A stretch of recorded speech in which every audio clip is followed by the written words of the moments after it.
Appliance Factory and Mattress Kingdom, 5-star rated, over 5,000 reviews, guaranteed we beat Home Depot and Lowe's. The nation's largest discount appliance dealer, over 24 stores in 3 states. Visit us at ApplianceFactory.com. Hello America, this is Keith, your friendly neighborhood technician, coming back at you this week with some more wonderful information. Today we're talking about the pros and cons of stand-up freezers.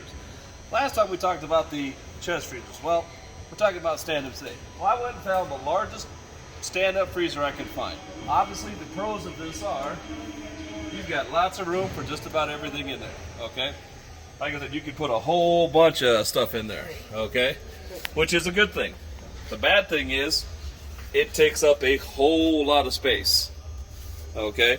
I mean, this you don't want this in your kitchen because it's going to take up part of a wall more than your refrigerator is.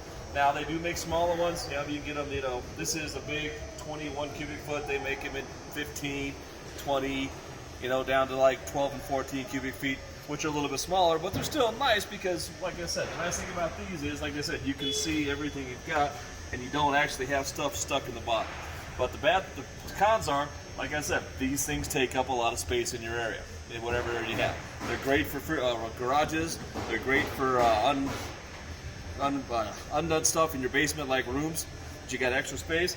But like I said, they hold a lot, but the bad part is, like I said, they take up a lot of space.